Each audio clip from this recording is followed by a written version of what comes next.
We are also watching a Monday deadline that could impact the price of tomatoes. A 17% tariff on Mexican tomatoes is scheduled to take effect.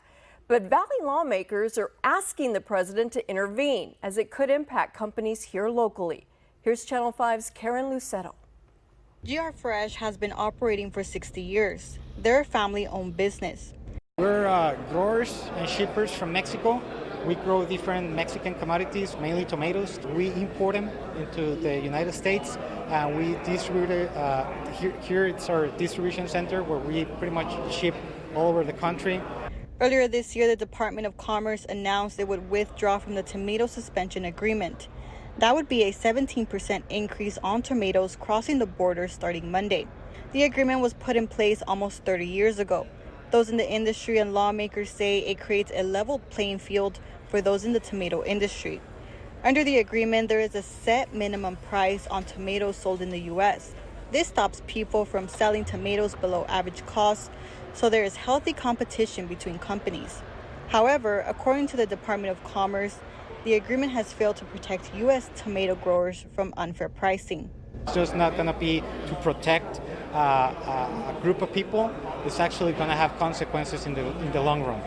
Luis Webb is the vice president of operations for GR Fresh. He says when the 17% tariff goes into effect, there will be an impact to the tomato industry and everyday shoppers. You're going to see it at your local grocery store. You're going to see a big increase in prices and availability. Webb says that price change would happen within 2 weeks of the trade agreement dissolving. It's going to cause either inflation or just people just stopping buying tomatoes, and it's just going to affect the overall supply chain.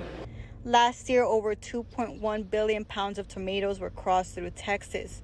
That includes 1.3 billion pounds of tomatoes in Pharr and 200 million pounds in Roma. That's why a bipartisan group of lawmakers who represent the Valley got together today.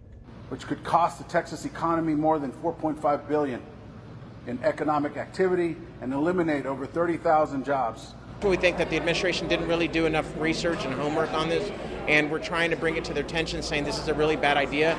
State Representative Ryan Guillen, who represents Stark County, joined with U.S. Congressman Vicente Gonzalez to ask for the extension on the trade agreement. Most of this product comes through our region, so it produces jobs. We have warehousing, we have trucking, taxes are spent here, money is spent right here in the Rio Grande Valley. Maintaining this agreement is especially important to Texas, where our border communities depend on cross-border trade and the economic activity that it brings. In Pharr, Karen Lucero, Channel 5 News. We also reached out to Congresswoman Monica de la Cruz. In a statement, she said negotiations are ongoing and farmers are a top priority. We will put her full statement online.